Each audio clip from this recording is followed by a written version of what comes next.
Amin. Silakan duduk jemaat yang diberkati Tuhan. Shalom. Puji Tuhan, hari ini kita boleh beribadah, bahkan mendengarkan firman Tuhan. Ya, tema kita pada hari ini adalah hidup dalam keseimbangan. Mari kita lihat Alkitab kita di dalam Pengkhotbah pasal yang ketiga, ayat yang pertama sampai ayat yang ke-8. Untuk segala sesuatu ada masanya. Untuk apapun di bawah langit ada waktunya. Ada waktu untuk lahir, ada waktu untuk meninggal, ada waktu untuk menanam, ada waktu untuk mencabut yang ditanam, ada waktu untuk membunuh, ada waktu untuk menyembuhkan, ada waktu untuk merombak, ada waktu untuk membangun, ada waktu untuk menangis, ada waktu untuk tertawa, ada waktu untuk meratap, ada waktu untuk menari, ada waktu untuk membuang batu, ada waktu untuk mengumpulkan batu, ada waktu untuk memeluk, ada waktu untuk menahan diri dari memeluk, ada waktu untuk mencari, ada waktu untuk membiarkan rugi, ada waktu untuk menyimpan, ada waktu untuk membuang. Ada waktu untuk merobek, ada waktu untuk menjahit, ada waktu untuk berdiam diri, ada waktu untuk berbicara, ada waktu untuk mengasihi, ada waktu untuk membenci, ada waktu untuk perang, ada waktu untuk damai. Amin.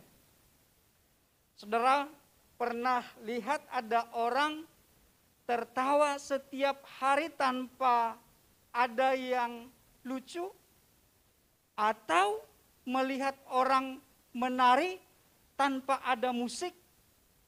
Kemarin baru saya lihat ada seorang wanita menari, joget di pinggir jalan, mulai panas, hujan juga joget, nggak ada musik.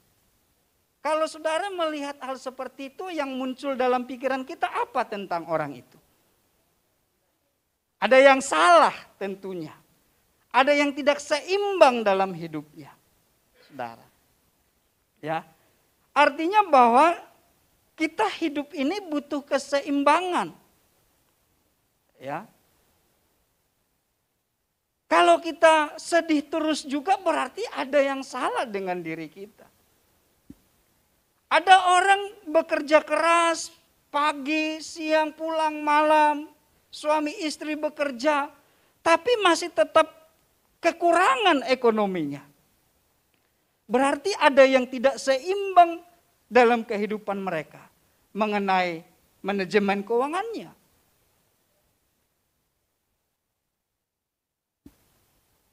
Oleh sebab itu, kalau kita lihat dari apa yang pengkhotbah sampaikan, bahwa sampailah pada satu kesimpulan, hidup itu harus seimbang. Ya, atau bahasa seninya dibilang harmoni. Ya, balance gitu saudara. Nah, kenapa kita perlu hidup seimbang? Saya coba lihat yang disampaikan Paulus di dalam Efesus 5 ayat 16, bahwa dikatakan di sana hari-hari ini adalah jahat, saudara. Dalam 2 Timotius pasal 4, Paulus menyampaikan, menuliskan di sana bahwa aku telah mengakhiri pertandingan yang baik, aku telah mencapai garis akhir, dan aku telah memelihara iman. Paulus menyampaikan di situ bahwa dia telah mengakhiri pertandingan, mencapai garis akhir.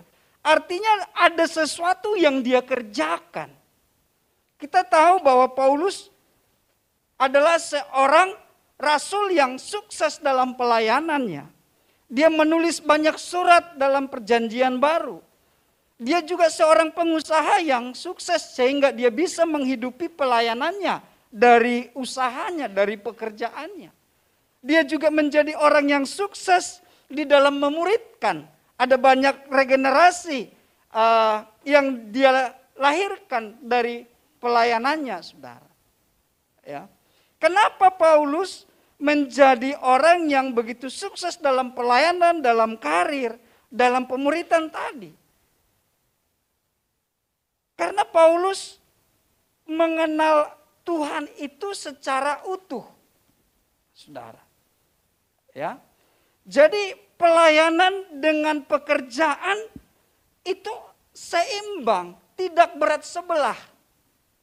Ya, seperti tadi saya katakan ada keluarga yang bekerja suami istri tapi kekurangan, berarti ada yang tidak seimbang, berarti pengeluaran itu lebih besar dari pemasukan. Bisa seperti itu. Nah, Paulus di dalam 2 Timotius 4 ayat yang ke-7 ini, dia mengakhiri pertandingan dan mencapai garis akhir dan memelihara iman, saudara. Paulus mengenal Allah yang utuh. Dia mengenal Allah itu sebagai Bapa. Ya, sehingga dia mengatakan dia bisa menghampiri Bapa, mengenal kasih Bapa. Tapi di samping itu dia juga mengenal Allah itu sebagai seorang hakim, sebagai pribadi yang adalah hakim, saudara. Kalau saja kita hanya memahami Allah itu sebagai seorang Bapa, maka kita akan berperan sebagai seorang anak yang berpikir bahwa sekalipun saya salah, Bapak saya akan tetap mengakui saya. Bapak saya akan tetap mengasihi saya. Oh iya, betul. Tapi jangan lupa bahwa Allah itu juga adalah seorang hakim yang akan menghukum orang jika berbuat kesalahan. Jadi ini yang disebut dengan keseimbangan. Kalau kita mengenal Allah itu sebagai Bapa dan sebagai hakim, maka kita akan bertindak hati-hati di dalam kehidupan kita. Kita tidak lagi sebagai seorang anak yang suka-suka kita terhadap Bapa. Karena kita tahu bahwa Bapa itu akan selalu mengasihi. Tapi juga kita akan berpikir, dia adalah Allah sebagai seorang hakim. Kalau saya salah, pasti saya didisiplin. Akan ada ganjaran, ada hukuman. Nah, itulah yang dipegang oleh Paulus sehingga dia bisa dikatakan mencapai garis akhir di dalam kehidupannya. Dia memelihara imannya karena dia paham siapa Allah yang dia sembah itu secara utuh. Dan ini yang harus kita pahami bersama-sama. Sehingga kalau kita lihat bahwa Allah itu adalah satu pribadi yang mengasihi, tapi juga dia adalah satu pribadi yang akan menghukum kita, mendisiplin kita, menegur kita kalau kita melakukan satu kesalahan. Tujuannya kita boleh hidup hati-hati sesuai dengan firman yang disampaikan kepada kita. Matius pasal 10 ayat 16. Lihat, aku mengutus kamu seperti domba ke tengah-tengah serigala. Sebab itu, hendaklah kamu cerdik seperti ular dan tulus seperti merpati. Aku mengutus kamu seperti domba ke tengah-tengah serigala. Domba ini adalah satu hewan yang polos, saudara. Yang tidak bisa melawan. Ya, mau diperlakukan apa saja, dia menurut, tidak mau mencelakakan orang lain. Ya, jadi sifat domba di sini bahwa dia tidak mau berbuat jahat terhadap musuhnya. Sedangkan serigala itu adalah satu binatang buas yang mematikan, ya, yang membunuh binatang-binatang yang ada di sekitarnya, termasuk domba. Nah, kita dianalogikan ada di posisi tersebut. Oleh sebab itu, dikatakan cerdiklah seperti ular dan tulus seperti merpati. Jemaat yang terkasih di dalam Tuhan. Ular ini punya dua indera, ya, yang membuat dia bisa bertahan hidup. Ada sensor panas di dalam mulutnya untuk bisa mendeteksi bahaya yang ada di sekitarnya. Ada sensor yang begitu sensitif di dalam lidahnya yang bisa juga mencium aroma-aroma di sekitarnya. Sehingga melalui itu dia bisa bertindak hati-hati. Ya, mengenali mangsanya, mengenali bahaya yang ada di sekitarnya. Berbeda dengan merpati tadi, ya. Tulus seperti merpati. Merpati itu adalah hewan yang jinak.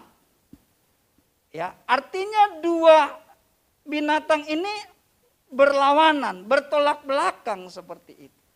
Tapi di dalam Matius pasal yang ke-10 tadi, kita dikatakan hendaklah kamu cerdik seperti ular dan tulus seperti merpati. Cerdik itu berarti mampu mengerti situasi di sekelilingnya. Cerdik itu adalah bijaksana dan cerdas, mampu melihat jauh ke depan. Ini berbicara tentang metode, cara bagaimana kita bisa memahami di sekeliling kita. Jangan kita menjadi orang Kristen yang hanya tulus. Ya, orang yang tulus itu akan menjadi orang yang selalu ditipu, selalu dibodoh-bodohi, saudara. Di dalam pekerjaan, bisnis, oh nggak apa-apa, saya percaya tidak ada hitam di atas putih, seperti itu. Ini adalah orang-orang yang bisa tertipu karena tulusnya. Makanya dikatakan dalam Matius pasal 10 ayat 16 itu, kita pahami bersama-sama, dikatakan di sana, hendaklah kamu cerdik seperti ular. Lalu apa kata berikutnya saudara?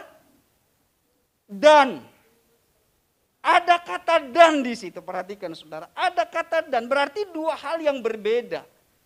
Ya, yang pertama apa dikatakan cerdik, tapi kita seringkali mengabaikan kata cerdik, kita lebih fokus kadang ke tulusnya. Aku kan orang Kristen, aku harus tulus. Ya, ditipu tidak apa-apa, biar dia menjadi, biar dia diberkati, atau biar Tuhanlah yang membalas. Gitu. Kenapa? Karena kita mengabaikan cerdiknya. Firman Tuhan katakan, kita harus cerdik, harus bijaksana, harus bisa memahami situasi yang di sekeliling kita, harus bisa melihat jauh ke depan. Oleh sebab itu dikatakan bahwa cerdik itu bijaksana, terus meningkatkan pengetahuan, mengupgrade diri, terus memahami, belajar secara utuh tentang kebenaran firman Tuhan, supaya kita menjadi orang yang cerdik dan bukan hanya tulus, saudara. Ini yang disebut contoh keseimbangan dalam hidup itu. Ya. Memang kita harus menjadi orang yang tulus. Tapi jangan lupa, kita harus juga menjadi orang yang cerdik. Bukan licik. Orang-orang yang mampu memahami persoalan yang sedang diperhadapkan dengan dia. Orang-orang yang bisa mengenali masalah-masalah apa yang akan muncul di depannya. Dan kita harus paham hal-hal seperti ini. Baik dalam pekerjaan, dalam usaha.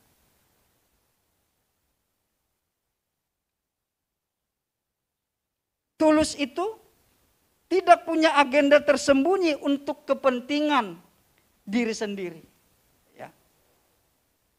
Jadi bukan fokus kepada dirinya, saudara. Hendaklah kamu cerdik seperti ular dan tulus seperti merpati. Ya. Nah, ini yang harus kita pahami bersama-sama. Tulus itu berarti tidak berfokus kepada diri sendiri, menyenangkan diri, menguntungkan dirinya sendiri.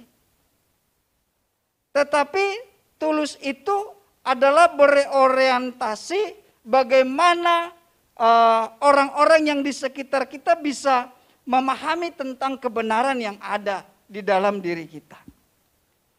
Orang yang tulus itu adalah orang-orang yang tidak gampang kecewa, gampang sakit hati. Ya. Orang yang tulus itu adalah orang-orang yang tidak punya niat jahat terhadap sesama bahkan musuhnya. Itulah sebabnya diawali dengan kata cerdik supaya tidak terjadi hal-hal seperti itu. Hal-hal yang menyakitkan tadi, yang membuat kita kecewa terhadap rekan kerja, rekan pelayanan dan yang lain sebagainya. Maka kita harus mampu untuk mengerti situasi yang ada. Kita harus mampu memberikan solusi kepada persoalan yang dihadapi. Kita harus bijak bahkan melihat jauh ke depan sebab akibat yang akan terjadi tersebut. Supaya apa, saudara? Supaya tulus tadi kita tidak menjadi menyimpan sakit hati terhadap orang lain. Marilah kita menjadi orang Kristen, bukan hanya berbicara tentang ketulusan, tapi kita juga harus memiliki pemahaman yang benar akan firman Tuhan. Menjaga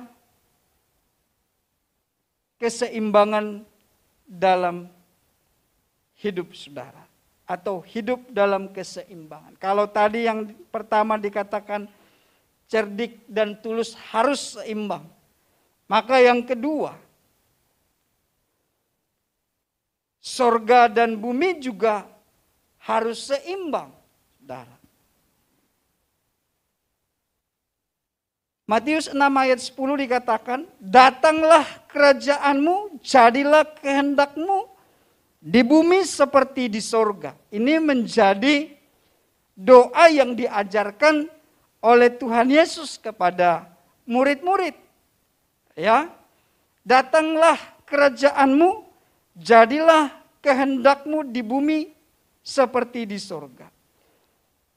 Artinya bahwa sorga dan bumi ini kita harus menjadi orang yang spiritualis dan juga humanis, saudara.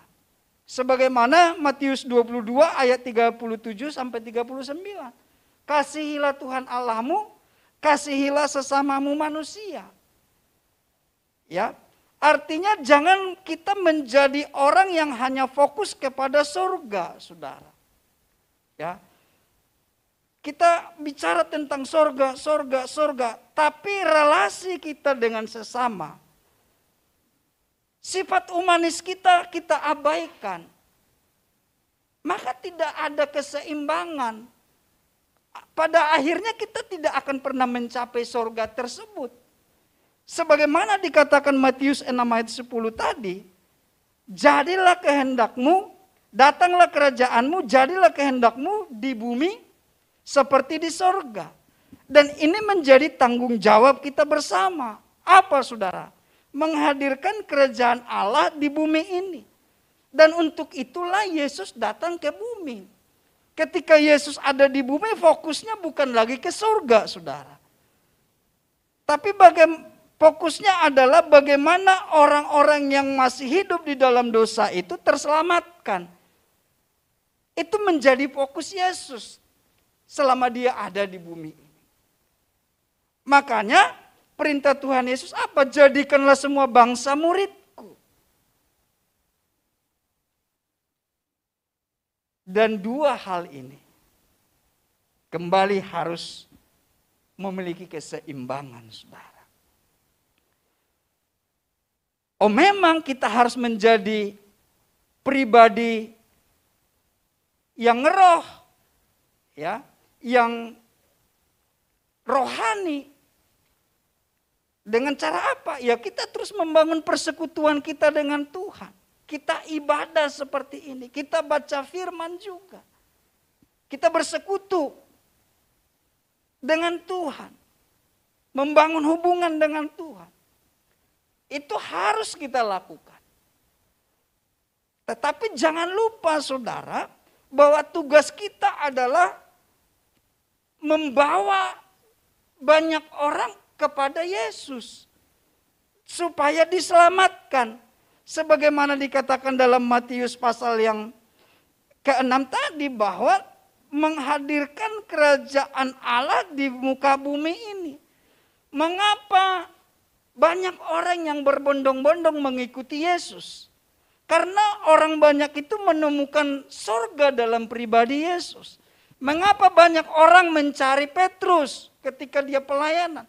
Karena orang-orang menemukan surga juga dalam kehidupan Petrus, dalam pelayanannya. Artinya bahwa pribadi, persekutuan, hubungan kita dengan Tuhan itu, maka itu akan menjadi daya tarik bagi sekeliling kita untuk mereka bisa juga memahami tentang surga itu dalam kehidupan mereka.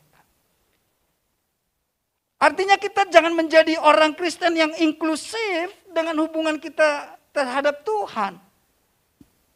Kita nyaman dengan hubungan kita dengan Tuhan saja.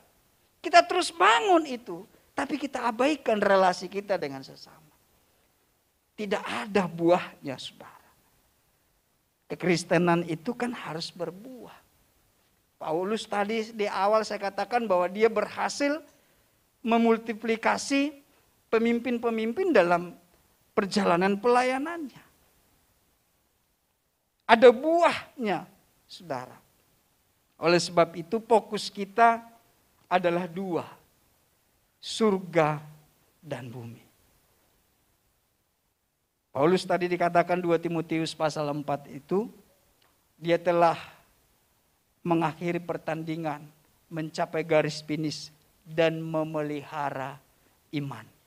Itu yang Paulus lakukan, dia fokus bukan hanya terhadap surga saja, tapi juga terhadap bumi. Artinya kita jangan berpikir bahwa setelah kita mendengar firman ini, oh ternyata menjadi pribadi yang rohani itu tidak perlu. Oh tidak, itu harus terus kita bangun. Tapi jangan lupa bahwa keseimbangan itu kita perlihatkan bagaimana kita bisa membangun hubungan kita dengan orang-orang yang di sekitar kita. Tempat kerja, di rumah, di lingkungan di mana saja, saudara. Itu yang harus kita lakukan. Hidup dalam keseimbangan. Yang pertama tadi, mari kita menjadi orang Kristen bukan hanya tulus, tapi juga harus menjadi pribadi yang cerdik, mampu memahami situasi yang ada, mampu mengenali masalah yang muncul, bahkan bisa melihat jauh ke depan. Sehingga banyak orang yang senang berelasi dengan kita. Lalu yang kedua, bahwa fokus kita adalah dua, antara yaitu surga dan bumi. Karena kita punya tanggung jawab menghadirkan surga di muka bumi ini, saudara. Kata Yesus kepada mereka, Yohanes 4 ayat 34. Makananku ialah melakukan kehendak Dia yang mengutus aku. Dan menyelesaikan pekerjaannya. Apa yang menjadi kehendaknya? Inilah kehendak Bapakku, yaitu supaya setiap orang yang melihat anaknya dan percaya kepadanya beroleh hidup yang kekal. Saudara, dikatakan di situ tadi, supaya setiap orang melihat anaknya, anak dan yang percaya kepadanya beroleh hidup yang kekal. Di mana mereka akan melihat anaknya? Di mana mereka akan melihat pribadi Yesus? Itu sudah selesai masanya 2000 tahun yang lalu. Mereka akan melihat di dalam setiap kehidupan jemaat Tuhan. Oleh sebab itu, tunjukkan bahwa engkau adalah pribadi yang rohani, pribadi yang memiliki sorga melalui aktivitas kita dalam kehidupan sehari-hari. Contoh keseimbangan yang ketiga dalam hidup adalah kelimpahan dan rasa cukup, saudara. Akhir-akhir ini kita digemparkan dengan berita-berita atau media-media sosial itu kita lihat ada banyak orang-orang yang memamerkan kekayaannya. Ya, saya coba pelajari seorang pribadi yang namanya Profesor Reinhard Kasali, gitu ya. Ya. Dia coba kasih pandangan mengenai orang-orang yang mengumbar kekayaan mereka di media sosial. Bahkan sebelum ada orang-orang yang tertangkap, dia sudah mengatakan bahwa ini ada yang salah dengan orang-orang ini. Bahwa ini adalah bicara tentang model yang memamerkan kekayaan bukan dari hasil jerih payahnya. Sesungguhnya orang-orang yang memamerkan kekayaan itu adalah orang-orang yang bukan kaya, tapi adalah orang-orang miskin. Orang-orang kaya yang sesungguhnya yang saya kenal dikatakan bahwa tidak ada hidup dengan gaya hidup mereka. Orang-orang yang serba kaya itu justru hidup sederhana.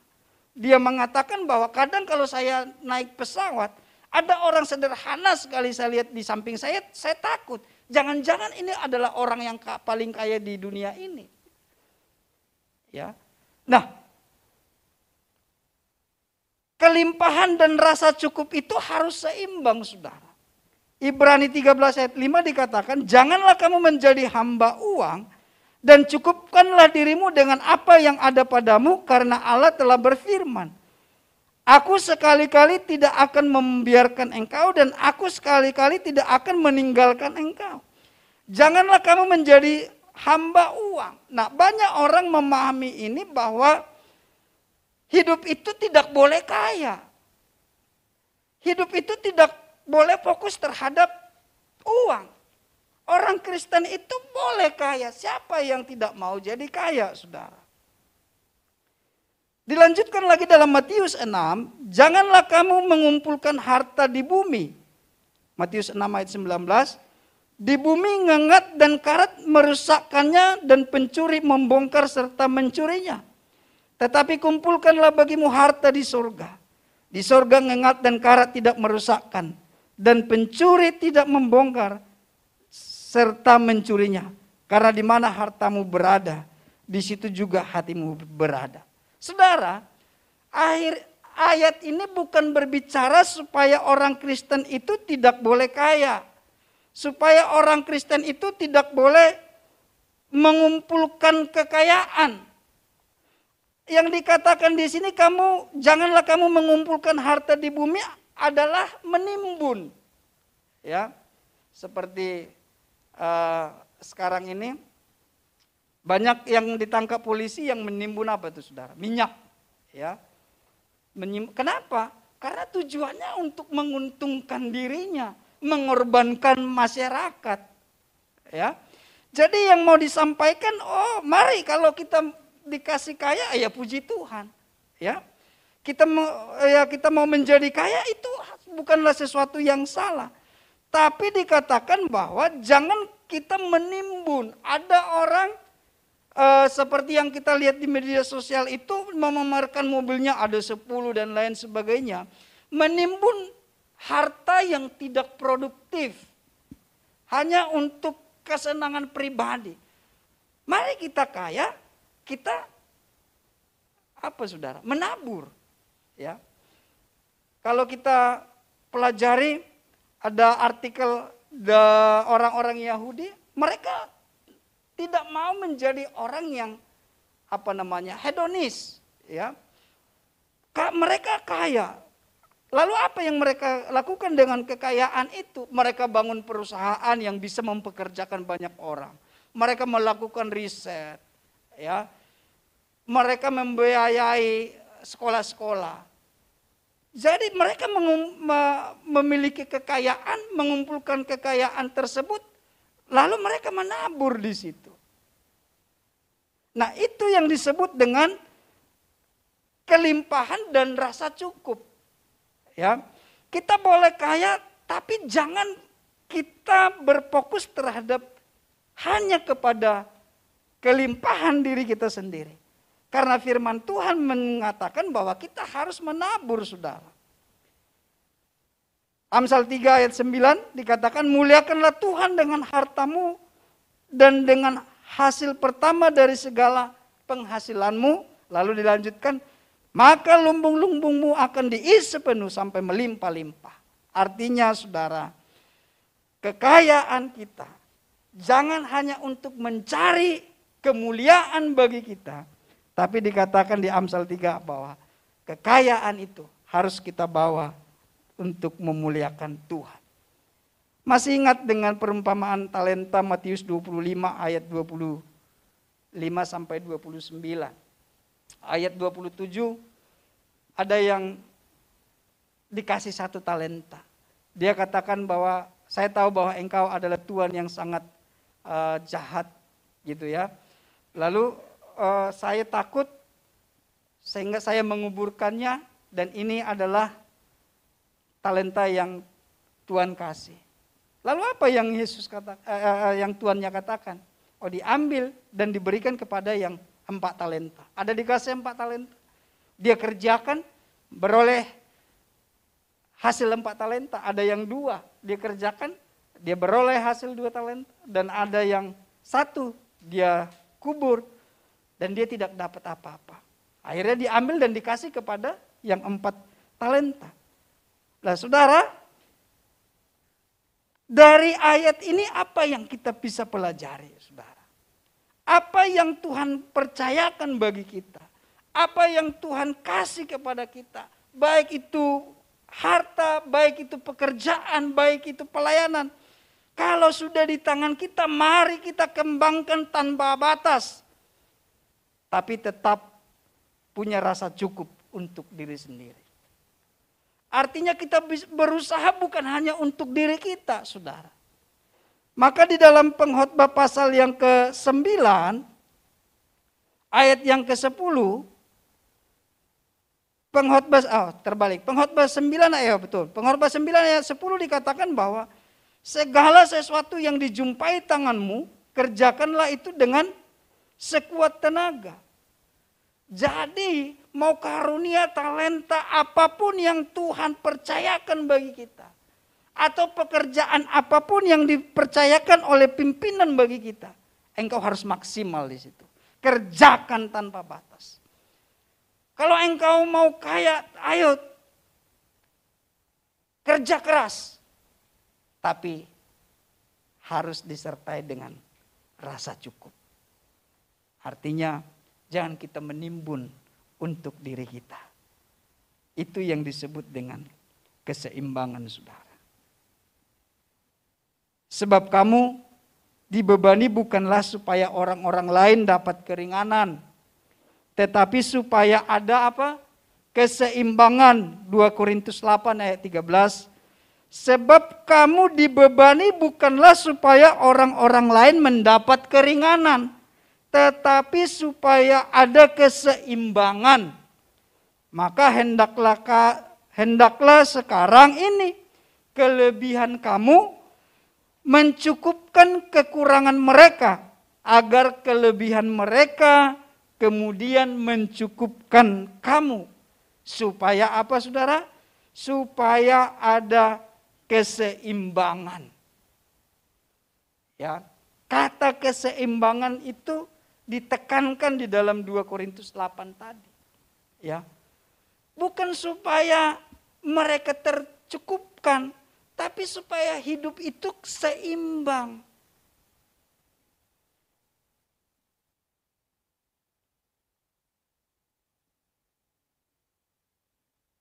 Saya baca artikelnya ada statementnya, siapa itu ahli fisika itu? Albert Einstein. Dikatakan begini, hidup itu seperti naik sepeda. Untuk menjaga keseimbanganmu, kamu harus terus bergerak. Perhatikan saudara, yang tahu naik sepeda, kalau berhenti di tengah, pasti jatuh ya. Kita lagi naik sepeda, tiba-tiba kita berhenti, kaki kita tidak sampai ke tanah, masih di pedal sepeda, kira-kira masih tetap berdiri seperti biasa atau jatuh? Pasti jatuh. Supaya tidak jatuh apa? Kita harus terus menggoes sepeda itu, bergerak. Ya kan? Nah, oleh sebab itu di dalam kekristenan, di dalam mengikut Tuhan, maka kita harus terus bergerak sesuai dengan firman, pahami secara utuh tentang pribadi Allah, pahami secara utuh tentang firman Tuhan, supaya terus ada keseimbangan, sehingga kita tidak jatuh, sehingga kita tidak tidak rugi dan lain sebagainya. Kenapa? Karena tanpa keseimbangan itu hidup kita tidak akan pernah maksimal. Amin, saudara. Hidup kita harus maksimal. Makanya dikatakan tadi bahwa talenta, karunia, apapun bentuknya yang dipercayakan bagi kita, kita harus kembangkan tanpa batas. Pengkhotbah 9 ayat 10 itu. Kerjakan dengan sekuat tenaga. Tapi ingat, saudara, tangan kanan kita bekerja keras, tangan kiri harus bisa mengatakan cukup. Supaya kita tidak menimbun untuk diri kita. Tapi kita bisa belajar untuk menabur. Supaya kehidupan orang lain juga terberkati dari kehidupan kita. Tadi di ayat 14 2 Korintus itu dikatakan, agar kelebihan mereka kemudian mencukupkan kekurangan kamu. Ya.